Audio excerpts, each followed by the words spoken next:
নমস্কার।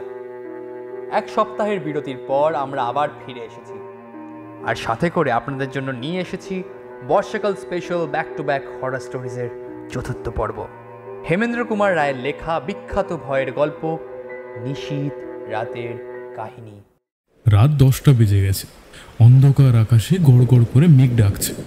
বৃষ্টি কখনো মুষলধারে ঝুপঝুপ করে, কখনো অল্প কমে গিয়ে টিপ টিপ করে পড়ছে, কিন্তু অশ্রান্ত রিমঝিম বা রমঝম শব্দ সমানে চলেছে। প্রবল বাতাসে কাছে দূরে গাছপালার মধ্যে থেকে মর্মর কান্না জেগে উঠেছে। ময়নাপুর ছোট স্টেশনে একখানা রেলগাড়ি সশব্দে এসে থেমে পড়ল। স্টেশনের কুলিদের হাঁক শোনা গেল, শিগগিরই নেমে পড়ো, গাড়ি এখানে মোটে 3 মিনিট থামে। জঞ্চার পুরুষ ও একটি মহিলা যাত্রী স্টেশনে নেমে পড়ল। তার মধ্যে মহিলা যাত্রীটি বলতে লাগলো, ও দাদা, আমার হাত একটা তো গাড়িতেই পড়ে রইল। উফ কমলি, তোকে নিয়ে আর পারি না। কোন দিন দেখছি তুই নিজেকেও হারিয়ে ফেলবি। এই দাঁড়া, এনে দিচ্ছি। একটু বিরক্ত হয়েই কথাখানা বলল তাদের সঙ্গে থাকা একটি পুরুষ। সেই সম্ভবত এই মহিলাটির দাদা। রেলগাড়িটি স্টেশন ছেড়ে বেরিয়ে গেল। এই ঝড় জলের রাতে স্টেশনে একদল লোক দেখে স্টেশন মাস্টার বেশ অবাকই হলেন। তিনি এগিয়ে এসে ওই যাত্রীদের উদ্দেশ্যে বললেন, এই দুর্যোগে এত রাত্রে আপনারা কোথায় যাবেন মশাই? হরিণবাড়ি গায়ে, আমরা বরযাত্রী, বরের বন্ধু। যাত্রী দলের মধ্যে থেকে একজন উত্তর দিল, হ্যাঁ, বৈকালে একজন লোক বর নিয়ে হরিণবাড়ি গিয়েছে বটে। আগে আমাদেরও সেই ট্রেনেই আসবার কথা ছিল, কিন্তু ট্রেন ফেল করে বাঙালিত্ব বজায় রেখেছি। তবে শেষ রাতে লগ্ন বিয়ের, তাই আশা করছি বিয়ের আগেই পৌঁছতে পারবো। আপনাদের সঙ্গে মেয়েও রয়েছে দেখছি যে। যাত্রীদের দলের মধ্যে থাকা মহিলাটিকে উদ্দেশ্য করে কথাটি বলল স্টেশন মাস্টার। প্রায় সঙ্গে সঙ্গেই আরেকজন উত্তর দিল, আগে উনি আমার ভগ্নী। আমরা কন্যাপক্ষের লোক। আমরাও ট্রেন ফেল করে বরযাত্রীদের দলে যোগ দিতে বাধ্য হয়েছি। অজিত, ঘড়িতে কটা বাজলো দেখো তো। 10টা 15। হ্যাঁ, 3 ভোজের ট্রেনও আজ 45 মিনিট লেট। হ্যাঁ, স্টেশন মাস্টার মশাই, বলছি হরিণবাড়ি এখান থেকে ঠিক কতটা দূরে? 2 মাইল। স্টেশনে ঘোড়ার গাড়ি টাড়ি কিছু পাওয়া যাবে না? এবার স্টেশন মাস্টার হেসে ফেললেন। বেশ ব্যঙ্গাত্মক ভঙ্গিতে তিনি বললেন, এটা হাওড়া কি শিয়ালদা বলে ভ্রম করবেন না। অজপাড়াগার স্টেশন। আগে থাকতে ঠিক না করলে দিনের বেলাতেও গরুর গাড়ি পাওয়া যায় না, তার উপর এই রাত্রি আর এই দুর্যোগ। আপনি হাসালেন মশাই, জানেন। এরপর হাসি থামিয়ে তিনি বললেন, এতক্ষণে পথঘাট সব ডুবে গেছে, পা গাড়িও চলবে কিনা সন্দেহ। ওহে অজিত, দুলাল, শুনছো তো? শুনছি সব। আজকের এই আকাশের মতো আমারও প্রবল বেগে অশ্রুতে এক ইচ্ছা হচ্ছে। বাড়ি থেকে বেরোবার সময় একটা কালো বিড়াল দেখে বেরিয়েছিলাম। তখনই জানি বিপদ না হয়ে যায় না, কিন্তু বিপিনের মেয়ে যেমন করেই হোক যেতে তো হবেই। কিন্তু যাবেন কেমন করে? 2খানা পা তো কোনো কাজেই লাগবে না। আপনারা চতুষ্পদ হলেও আর যেতে পারতেন না, কারণ খানিক পরই পথ পড়েছে মাঠের ভিতরে, সেখানে 1 কোমর জল। দলের মধ্যে থাকা মহিলাটি এবার উৎকণ্ঠিত স্বরে বলল, ও দাদা, শুনছো তো? তার উপরে এই নিরেট অন্ধকার, আবার সঙ্গে মেয়ে। চমৎকার। তবু একবার চেষ্টা তো করে দেখতে হবে। দুলাল, হ্যারিকেনের লণ্ঠনটা জ্বালো তো, সঙ্গে 2টো টর্চও আছে। দেখো, অন্ধকার নিয়ে ভাবি না। কিন্তু আমি ভাবছি মাঠ ভরা 1 কোমর জলের কথা। কমলিকে কি শেষটা কাঁধে করে নিয়ে যেতে হবে? মাফ করো দাদা, অতটা পরিশ্রম নাই বা করলে। এই কোলে চড়া আর কাঁধে চড়া, এই জন্মান্তরের জন্য তোলা রইল। এই তাহলে কি এই সাঁতার কেটে মাঠ পার হবি?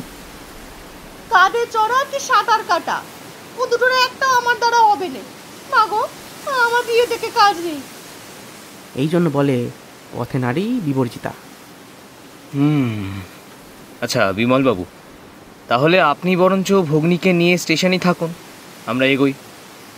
স্টেশন মাস্টার মশাই, বলছি হরিণবাড়ি যাওয়ার পথটা কোন দিকে? স্টেশন থেকে নেমেই বাঁ দিকে। বেশ। আচ্ছা অজিত, দুলাল, তোমরা লণ্ঠন দুটো নাও, আমার কাছে টর্চ আছে। তাহলে মশাইরা কি নিশ্চয়ই যাবেন? তাছাড়া আর উপায় কি বলুন? আপনার এই অদ্ভুত স্টেশনে তো দেখছি একটা চানাচুরওয়ালা অবধি নেই। পথের ওপারে চর্বচস্য লেহপ আমাদের জন্য অপেক্ষা করে আছে, আর আমরা এখানে বসে তো আর উপবাস করতে পারি না। কিন্তু একটা কথা শুনবেন কি? বলুন। এখানকার কোনো লোকই রাত্রে এ পথে হাঁটে না। খানিক সতর্কতার সুরে স্টেশন মাস্টার কথাখানা বললেন। প্রায় সাথে সাথেই আরেকজন উত্তর দিল। কেন, ডাকাতের ভয়টাই আছে নাকি? ডাকাতের ভয় নয়। তাহলে কি ভূত ধরবে নাকি? স্টেশন মাস্টারের কথা প্রায় হেসে উড়িয়ে দিয়েই সুরেন বলল, মশাই, মশাই, আমরা পাড়াগাঁয়ের সুসভ্য ছেলে। পাড়াগাঁয়ের অসভ্য ভূত আমাদের দেখলেই সেলাম ঠুকে লম্বা দিতে পথ পাবে না, বুঝলেন? তারপর দলের বাকিদের উদ্দেশ্য করে সে বলল, চলো হে চলো, ক্রমেই রাত বাড়ছে। এ কমলি, ওদের সঙ্গে আমরা একবার চেষ্টা করে দেখবো নাকি? নিতান্ত বেগতিক দেখলে চেষ্টা না হয় ফিরেই আসা যাবে। এ কি বলিস? যা ভালো বোঝো করো দাদা, কিন্তু আমার কেমন জানি ভয় করছে। ভয় আবার কিসের রে? এই সঙ্গে এতগুলো লোক। নে চল, আমার হাত ধর। বলে হাতখানা কমলার দিকে এগিয়ে দিল বিমল। আর সুরেন তাদের টিকিটগুলি স্টেশন মাস্টারের দিকে এগিয়ে দিয়ে বলল, আচ্ছা এই নিন মশাই আমাদের টিকিট। টিকিট চেক করে স্টেশন মাস্টার বললেন, আপনারা তো 5খানা টিকিট দিলেন, কিন্তু ওই ভদ্রলোকের টিকিটটা কোথায়? সামনে থাকা এক ভদ্রলোককে দেখিয়ে কথাখানা বললেন স্টেশন মাস্টার। সুরেন উত্তর দিল, কে উনি? ওকে আমরা চিনি না। বিমলবাবু, উনি কি আপনাদের লোক? এই রামচন্দ্র, ওকে কখনো দেখিনি। অত বড় লম্বা গোঁপও জীবনে কখনো চোখে পড়েনি। বেশ অবাক হয়েই কথাটা বলল বিমল। এদিকে লোকটিকে প্ল্যাটফর্ম ছেড়ে বেরিয়ে যেতে দেখে স্টেশন মাস্টার বললেন, আরে আরে, লোকটা প্ল্যাটফর্ম ছেড়ে নেমে যায় যে। ও মশাই, শুনছেন? আরে গেল, লাইনের উপর দিয়েও যায় কোথায়? কুলি কুলি পাকড়ো। লোকটা কে বলো তো? গাড়িতে তো আমাদের সঙ্গে আসেনি। দলের বাকিদের উদ্দেশ্যে কথাটা বলল সুরেন। বিমল তৎক্ষণাৎ উত্তর দিল, হয়তো অন্য কারো কামরায় ছিল। কিন্তু লোকটার গোঁফদারি দেখেছ? যেন কাঁকড়ার দুখানা দাঁড়া। তাদের কথার মাঝখানেই কথাখানা বলল অজিত। প্রায় সাথে সাথেই কমলা বলল, আমিও লক্ষ্য করেছি দাদা, ও পিছনে চুপ করে দাঁড়িয়ে আমাদের কথা শুনছিল। আমিও লক্ষ্য করেছি, এমন এমন অন্ধকারে ওর চোখ দুটো স্পষ্ট দেখা যাচ্ছিল।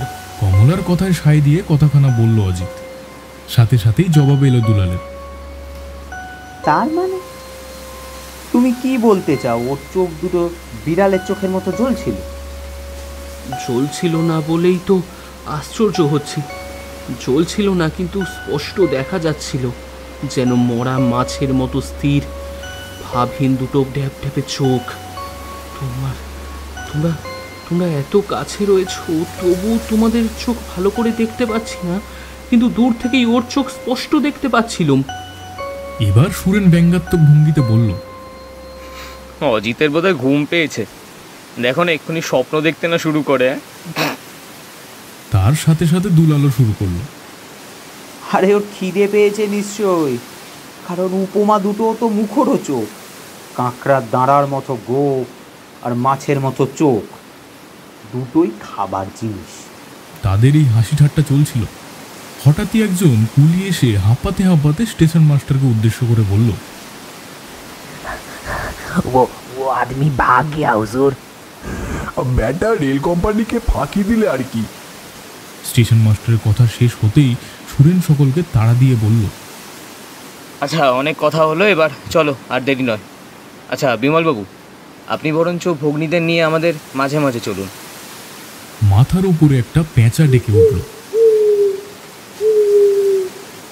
দুকা দুকা নচ্ছার পাখি, গলা স্বাদ ভরার সময় পেল না। কালো বিড়ালের ওপর কালো পেঁচা, কুলক্ষণের ওপর কুলক্ষণ। অজিতের কথা শেষ হতে না হতেই তাদের সতর্ক করে স্টেশন মাস্টার বললেন, মশাই, চারিদিকে একটু নজর রেখে সাবধানে যাবেন। পেঁচার ডাকেই চমকে উঠলেন, এখন অনেক কিছুই রাখতে পারে। সকলে স্টেশন থেকে বেরিয়ে কিছুক্ষণ নীরবে অগ্রসর হতে লাগলো। ভীষণ শব্দে একবার বজ্রধ্বনি হলো, তারপর সেই একটানা রিমঝিম ধারাপাত, ঝোড়ো বাতাসের গো গো এবং মর্মরিত অরণ্যের আর্তনাদ শোনা যেতে লাগলো। তা কখনো নিকটে, কখনো বা দূরে, কখনো স্পষ্ট, কখনো আবার অস্পষ্ট। বন্ধুত্ব রক্ষা করার জন্য নিমন্ত্রণ রক্ষা করতে আসা, কিন্তু শেষ অবধি দেখছি আর আত্মরক্ষা করতে পারবো বলে মনে হচ্ছে না। নীরবতা ভেঙে কথাখানা বলল সুরেন। তারপর দুলাল বলল, এরকম হড়হড়ে কাঁদার সঙ্গে আগের কখনো পরিচয় হয়, ঠিক যেন কেটে করে যাচ্ছি, পা ফেলছি কোথায় আর দাঁড়াচ্ছি গিয়ে কোথায়। এই লুচি মন্ডা খাওয়ার আগে অনেকগুলো আচার খেতে হবে দেখছি। এই কমলি, খুব সাবধান। তারা হেঁটে এগিয়ে যেতে লাগলো নিজেদের গন্তব্যে। ওমা, এ কি? চমকে উঠে ভয়ার্ত স্বরে কথাটি বলল কমলা। আচ্ছা আচ্ছা, শান্ত শান্ত। আরে বিশেষ কিছু নয়, একটা গোখরো সাপ। ভয় নেই কমলা দেবী, ও আপনাকে কামড়াতে আসেনি, নিজের প্রাণ ভয় পালিয়ে যাচ্ছে। কমলার ভয় দূর করতে কথাটি বলল সুরেন। ঝড় বৃষ্টির বেগ আরও বেড়ে গেল। এগিয়ে যেতে যেতে অজিত বলল, বৃষ্টি আর ঝড় যে আরো বেড়ে উঠলো ভাই। পৃথিবীর সমস্ত অন্ধকার যেন একত্রে ষড়যন্ত্র করছে আজ আমাদের আক্রমণ করার জন্য। পরিস্থিতি খানিকটা হালকা করতে সুরেন বলল, আহা, অজিত কবিতা লেখে কি না, তাই আমাদের কাছে প্রাকৃতিক সৌন্দর্য বর্ণনা করছে। সৌন্দর্য বর্ণনা করবার মতো মনের অবস্থা আজ আমার নেই ভাই। আমি ভাবছি স্টেশন মাস্টার রাত্রে আমাদের এ পথে যেতে মানা করে ভয় দেখালেন কেন? আর কিছু ভাবছো? আর ভাবছি স্টেশনের সেই টিকিটহীন অসাধারণ লোকটাই বা কে? তোমার প্রথম প্রশ্নের উত্তর হচ্ছে, কলকাতা ছেলেদের ভয় দেখানো পাড়াগাঁয়ের লোকেরা ঠিক বাহাদুরি বলে মনে করে না। আর ওই লোকটি কে? রেল কোম্পানির শত্রু, বিনা টিকিটে যাত্রী, চোর জুয়াচোর মাত্রই অসাধারণ। কিন্তু তার চোখ দুটো তো তুমি দেখোনি। আবার সেই চোখ জ্বালালে দেখছি। বেশ বিরক্ত হয়েই তাদের কথার মাঝখানে কথাটা বলল দুলাল। এর মধ্যেই শোনা গেল কমলার গলার আওয়াজ। সে তার দাদার কাছে নালিশ করে বলছে, দাদা, তুমি অজিত বাবুকে ওইভাবে কথা কইতে মানা করে দাও, আমার বুকটা কেমন চ্যাট চ্যাট করছে। সুরেন কমলার নালিশ শুনতে পেয়ে তৎক্ষণাৎ অজিতকে ধমক দিয়ে বলল, অজিত, তুমি ভুলে যাচ্ছ আমাদের সঙ্গে একজন মহিলা আছেন। হঠাৎ খুব কাছেই চারিদিকে কাঁপিয়ে ঘন ঘন বাঘের ডাক শোনা যেতে লাগল। কমলা আতকে উঠে তার দাদার হাতখানা শক্ত করে চেপে ধরল। বাঘ বাঘ! বিমল তার বোনের হাতখানা ধরে তাকে বলল, ওই বনের ভেতর থেকে ডাকছে কমলি, দৌড়ো দৌড়ো। দ্রুত পদশব্দ তুলে সকলে খানিক দূর অগ্রসর হল। এগিয়ে যেতে যেতে অজিত বলল, বাঘটার সঙ্গে আসছে না তো? এবারে খানিক দূর থেকে বাঘের ডাক খানিক শোনা গেল। একটু নিশ্চিন্ত হয়ে সুরেন বলল, বোধহয় বাঘটা শিকার খুঁজছে না, কেবল ঝড় বৃষ্টির বজ্রাঘাতের বিরুদ্ধে নিজের প্রবল প্রতিবাদ জানাচ্ছে। হ্যাঁ, এই সময় সুরেনের এই রকম ঠাট্টা অজিতের মোটেই পছন্দ হলো না। সে বিরক্ত হয়ে সুরেনকে বলল, তুমি সব ব্যাপারেই এমন ঠাট্টা করে উড়িয়ে দিও না তো সুরেন। এখন কি হতো বলো দেখি? তার কথার উত্তরে সুরেন বলল, আরে বাবা, কি হতো তার ভাবা মিছে, কিন্তু কিছু যে হয়নি সেটাই তো হচ্ছে বড় কথা, নাকি? এতক্ষণ দৌড়ে কমলা হাঁপিয়ে গেছে। হাঁপাতে হাঁপাতে সে বিমলকে বলল, দাদা, স্টেশনে ফিরে চলো দাদা, স্টেশনে ফিরে চলো। বলিস কি? ওই বাঘের মুখ দিয়ে? তবে কি হবে? এবারে সাঁতার কাটাটাই বাকি আছে। আমরা বোধহয় মাঠের একদম সামনে এসে পড়েছি। সামনেই একটা জলা জায়গার দিকে ইঙ্গিত করে কথাখানা বলল সুরেন।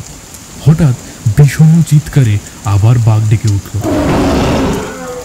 কমলা সুরেনের দেখানো জলা জায়গাটা দেখে তাকে বলল, ওটা কি মাঠ নাকি? হ্যাঁ, বিদ্যুতের আলোয় তো দেখা গেল সমুদ্রের মতো কেবল থই থই করছে জল আর জল। মন্দ কি, ও তো একটা নতুনত্ব। বাংলাদেশ বসেই সমুদ্র দর্শন। সুরেনের কথায় গুরুত্ব না দিয়ে বিমল বলল, ও সব বোন এসে মাঠে নামলে কি আর রক্ষে আছে রে? এবারে ঝড় ও বৃষ্টির শব্দ অত্যন্ত বেড়ে উঠল। ফিরে চলো দাদা, ফিরে চলো। ওহ বাবা, দেখছি স্টেশন মাস্টার উত্তরটি করেননি। এই মাঠ পার হওয়া যে অসম্ভব। সামনের জল ভর্তি মাঠের দিকে তাকিয়ে কথাটা বলল সুরেন। খানিক দূরে আবার ঘন ঘন বাঘের ডাক শোনা যেতে লাগলো। ডাক যেন ক্রমশ স্পষ্ট হচ্ছে। কমলা কাতর স্বরে তার দাদাকে বলতে লাগলো, দাদা দাদা, বাঘটা তো এদিকেই আসছে। একদিকে সমুদ্রের মতো মাঠ আর একদিকে জমের মতো বাঘ। এখন উপায়? উপায় আছে।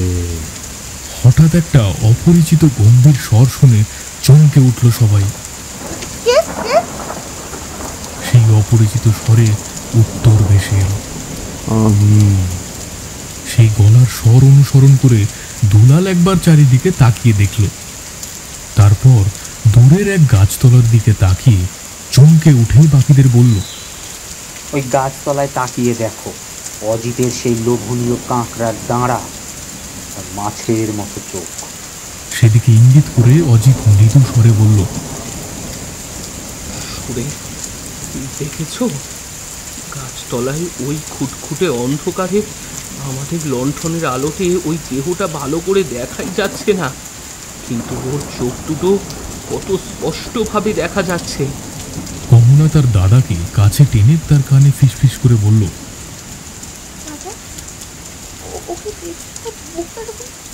ঠান্ডা হয়ে যাচ্ছে। বিমলও তেমনি স্বরে তাকে উত্তর দিল, চুপ চুপ চুপ। এসবের মাঝে সুরেন লোকটিকে উদ্দেশ্য করে বলতে লাগলো, মশাই যে দেখছি রেল লাইন দিয়ে শর্টকাট করে আমাদের আগেই এখানে এসে উপস্থিত হয়েছেন। তার কথা শুনে সেই অপরিচিত ব্যক্তিটি উত্তর দিলেন, হ্যাঁ, আপনারা হরিণ বাড়ি যেতে চান? ভোরযাত্রী? আগে হ্যাঁ, সব জানেন দেখছি। কিন্তু দেখছেন যাওয়া অসম্ভব। স্টেশনে ফেরাও অসম্ভব। বাঘের ডাক শুনতে পাচ্ছেন তো? বনে বাঘ আছে। এই পথে একটু এগোলেই আমার বাড়ি। গাছতলার পাশ দিয়ে কাদা ভর্তি একটা রাস্তা দেখিয়ে কথাখানা বললেন ভদ্রলোক। দূরে আবার বাঘের ডাক শোনা গেল। সুরেন বলল, অজিত, দুলাল, ভাববার সময় নেই, কি করবে বলো। তাদের অভয় দিয়ে অপরিচিত ব্যক্তিটি বললেন, আমার বাড়িতে আজ রাত্রে অনায়াসেই থাকতে পারেন।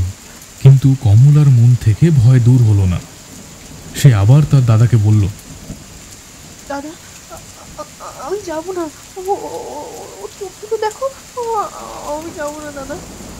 আর কোনো উপায় না দেখতে পেয়ে বিমল তাকে বলল, যেতেই হবে, উপায় নেই। আমার মন বলছে ওর সঙ্গে যাবার চেয়ে মাঠের জলে ঝাঁপ দেওয়া ভালো। দুলাল উত্তর দিল, তোমার মনকে অত বেশি কথা বলতে মানা করে দাও। সুরেন তাদের এই আলোচনাকে অগ্রাহ্য করে ভদ্রলোককে প্রশ্ন করলেন, সবই তো বুঝলাম, কিন্তু মশাইয়ের পরিচয় জানতে পারি কি? সুরেনের প্রশ্ন শুনে খানিকটা শুষ্ক হাসি হাসলেন ভদ্রলোকটি।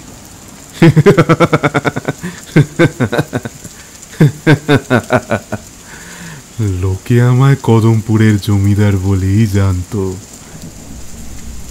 জানতো? হ্যাঁ, কারণ আমার জমিদারি আর নেই, কেবল আমি আছি। আর আছে নিস্তারিণী, অর্থাৎ আমার স্ত্রী। আর আছে একখানা ভুতুরে বাড়ি। সবই দৈবের খেলা, বুঝেছেন? নিশ্চয়ই। আজ এখানে আমাদের অভাবিত আবির্ভাবকেও দৈবের খেলাই বলতে পারি। কিন্তু এত রাত্রে আমরা গেলে আপনার কোনো অসুবিধা হবে না তো? কিছুই অসুবিধা হবে না। আসুন আসুন। ও দাদা, লোকটা আমার দিকে কেমন করে তাকাচ্ছে দেখো, আমাদের রক্ত জল হয়ে যাচ্ছে। তাদের পিছন পিছন হাঁটতে হাঁটতে বিমলকে কথাখানা বলল কমলা। চারিদিকে হু হু করে বাতাস বইতে লাগলো। তার সাথে সাথে গাছপালার মড়মড় শব্দ শোনা যেতে লাগলো। হঠাৎ অজিতের সচকিত আওয়াজ শোনা গেল, বাপরে! ঝটপট করে ডানা ঝাপটে কি একটা উড়ে গেল, তা বোঝা গেল না। অজিতকে অভয় দিতে দিতে জমিদার মশাই বললেন, ভয় কি? ওটা আমার পোষা বাদুর। পোষা বাঁদুর? ও বাবা, আপনি আবার বাঁদুর পোষেন নাকি? বিস্মিত হয়ে প্রশ্ন করল দুলাল। আমি পুষি না, তবে বাদুড়ি আমার পোষ মেনেছে। জমিদারের কথায় কিছু মাথা মুন্ডু বুঝতে না পেরে সুরেন বলল, আপনি কি বলছেন কিছুই বুঝতে পারছি না কিন্তু। তার কথায় বিন্দুমাত্র বিচলিত না হয়ে জমিদার স্বাভাবিকভাবেই বললেন, অর্থাৎ আমার ভাঙা বাড়িখানা হচ্ছে যত রাজ্যের বাদুড়ের বাসা। ও তাই বলুন। অজিত চুপি চুপি সুরেনকে বলল, সুরেন, এখনো ভেবে দেখো আমরা কোথায় যাচ্ছি। হ্যাঁ, বাঘের মুখে যাচ্ছি না, এইটুখানি বুঝতে পারছি।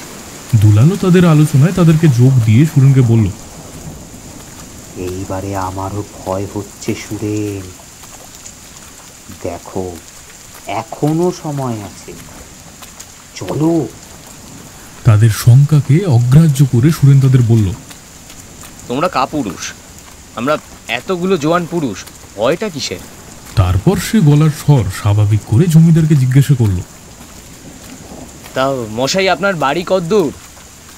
এই যে সামনে, অন্ধকারে দেখতে পাচ্ছেন না বুঝি? টর্চটা জ্বালুন না। কি সর্বনাশ! এই বাড়িতে আপনি থাকেন? যে কোনো মুহূর্তে তো মাথায় ভেঙে পড়বে। উপায় কি? দৈবের লীলা। একজন লণ্ঠন নিয়ে আগে আগে চলুন, এই আমাদের সদর দরজা। দরজার দুখানা পাল্লাই দেখছি অদৃশ্য। আরে বাঘটা তো যে কোনো সময় ঢুকে পড়বে। সুরেনের কথা শুনে জমিদার হাসিতে ফেটে পড়লেন। তারপর বললেন, বাঘ? বাঘ আমাকে ভয় করে। জমিদারের হাসি শুনে কমলা আরো ভয় পেয়ে গেল। সে তার দাদার হাত শক্ত করে ধরে তাকে বলল, ওর কথা শুনতে তো আমার প্রাণটা কেঁপে কেঁপে উঠছে। আমি বাড়ির ভিতর যাবো না দাদা, আমি যাবো না। উফ, পাগলামি করিস নে, ভেতরে আয়। তারা সকলে মিলে ভিতরে প্রবেশ করল। এতক্ষণে বৃষ্টির হাত থেকে পরিত্রাণ পেলুম। হাড়ের ভেতর অব্দি যেন জলে ভিজে গেছে। উফ, কি ঠান্ডা। বাইরের ঝড় বৃষ্টির শব্দ খুব অস্পষ্ট হয়ে গেল। অজিত দালানের মেঝের দিকে তাকিয়ে ইঙ্গিত করে চুপি চুপি দুলালকে বলল, দেখো দুলাল, দালানের মেঝের দিকে তাকিয়ে দেখো, ধুলোয় পা বসে যাচ্ছে। এখানে এখানে কত বছর যে ঝাঁট পড়েনি কে জানে। এ মানুষের বাড়ি নয়। অজিতের কথাটা শুনতে পেয়ে ক্রুদ্ধ স্বরে জমিদার তাকে বললেন, কি বললেন? আপনার কথা শুনতে পেয়েছি। ঝাড় দেবে কে? জমিদারি নেই বটে, কিন্তু ঝাড় দিতে শিখিনি আজও। তবে ঝাড় দেবে কে? আমার কি নিয়ে দেবে নাকি? অজিত, তুমি ভারী নির্বোধ। তারপর সে গলার স্বর স্বাভাবিক করে জমিদারকে বলল, না না মশাই, আমার বন্ধু কথার কথা বলছিল, তার হয়ে আমি ক্ষমা চাইছি। ওখানে কথা কয় কারা? হঠাৎ বাড়ির ভেতর থেকে একটা নারী কণ্ঠের আওয়াজ শোনা গেল। তার উত্তর দিতে জমিদার বললেন, নিস্তার, নিস্তার। জমিদারের আওয়াজ পেয়ে বাইরে বেরিয়ে আসতে আসতে নারী কণ্ঠটি বলতে লাগলো, কে যে? কর্তা নাকি? কর্তা এসো। দেখো এসে নিস্তার, কাকে এনেছি দেখো। ওকে ওকে ওকে দাদা, ও তো মানুষ নয়, ও কে? যেন কালি চাল টাকা হাড়ে গলা চামুন্ডার মূর্তি, চোখ দুটো যেন আগুনের ভাটার মতো। ও মা গো মা, ও মা। তাই তো, আমরা কোথায় এলুম? এসেছে কর্তা, কাকে এনেছো তুমি? ও কর্তা, ও কর্তা, কাকে এনেছো? বলো না, বলো না, বলো না কর্তা, কাকে এনেছো তুমি? তোমার ছেলের বউ গিন্নি, তোমার ব্যাটার বউ।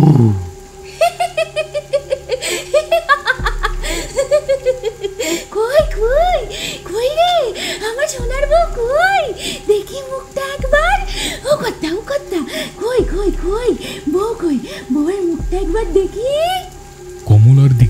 করে জমিদার বললেন, ওই যে এগিয়ে এসো বৌমা, এগিয়ে এসো। ও দাদা, আমাকে বাঁচাও দাদা, আমাকে বাঁচাও, ওই পেতনিটা আমাকে ধরতে আসছে দাদা, আমাকে বাঁচাও। বিপদ দেখে সুরেন তাড়াতাড়ি বাকিদের বলল, অজিত, দুলার, কমলা দেবীকে সামলাও। জমিদার বিকট স্বরে প্রথমে হা হা করে হাসলেন এবং তারপর গর্জন করে বাকিদের বলতে লাগলেন,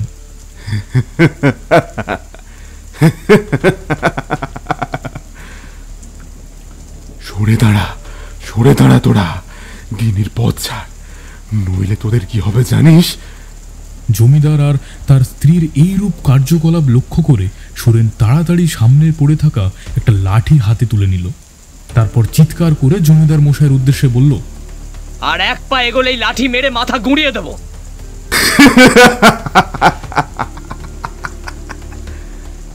পালিয়ে এসো সুরেন, পালিয়ে এসো। পালা কমলি, আমি পথ আগলে আছি, পালা তুই, পালা।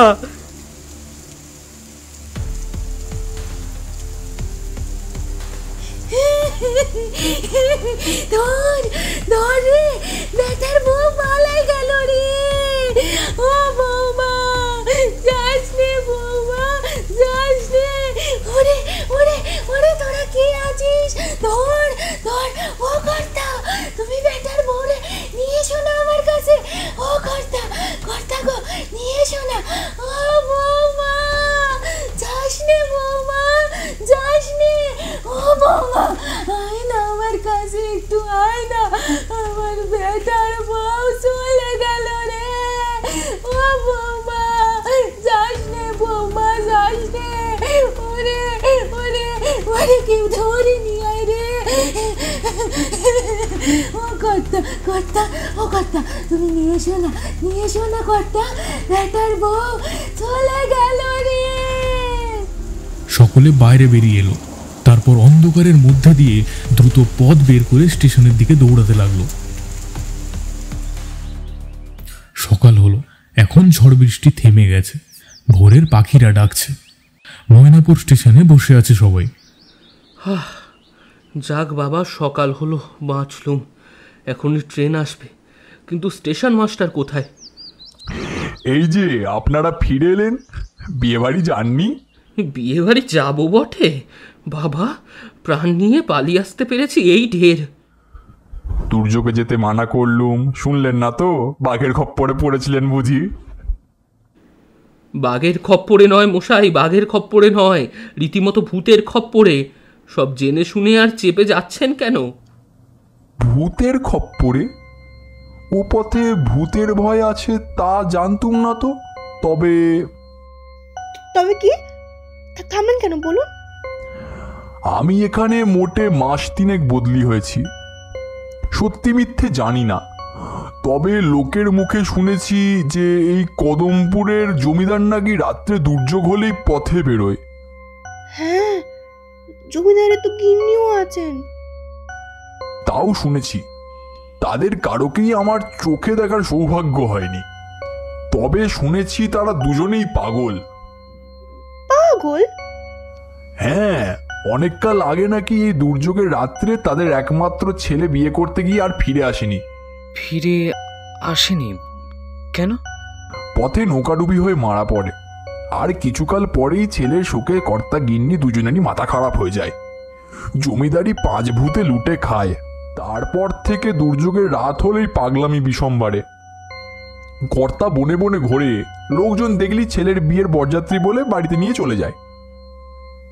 মেয়ে দেখলে তো কথাই নেই, বাড়িতে নিয়ে গিয়ে বলে, গিন্নি গিন্নি তোমার বউ এসছে। তার ভয়ে কি এ অঞ্চলে লোক চলাচল বন্ধ? ঠিক তারই ভয় না হতেও পারে। রাত্রে এখানে বাঘ বেরোয়। আপনারা কি সেই পাগল জমিদারের পাল্লায় পড়েছিলেন? পড়েছিলুম, বাপ রে, ভাবলে এখনো গা শিউরে ওঠে। কিন্তু কবিবর অজিত, তোমার কবি কল্পনার বাহাদুরি আছে বটে। মরা মাছের মতো চোখ অন্ধকারেও দেখা যায়। ধন্য। সব শুনলি তো কমলি, এখন কি করবি? রক্ষে করো দাদা, ভূতই হোক আর পাগলই হোক, ও পথে আর নয়। পরের ট্রেনেই কলকাতা ফিরবো বলে দিলুম। ঘণ্টাখানেক পর ট্রেন আসলে সেই ট্রেনে তারা সকলে কলকাতা ফিরে আসলেন। এতক্ষণ আপনারা শুনছিলেন হেমেন্দ্র কুমার রায়ের বিখ্যাত ভয়ের গল্প নিশীথ রাতের কাহিনী। আচ্ছা, আপনার জীবনেও কি ঝড় বৃষ্টির রাতে কোথাও যাওয়া নিয়ে এরকম কোনো ভয়ঙ্কর অভিজ্ঞতা আছে? থাকলে তাহলে মেল করে জানান আমাদের ইমেল আইডিতে chroniclesbong@gmail.com। এই মেল আইডিতে আপনারা মেল করে পাঠান। আপনার গল্প পছন্দ হলে তা ফিচার করব আমরা, তাই দেরি না করে ঝটপট পাঠিয়ে ফেলুন। আজকের মতো শুভরাত্রি।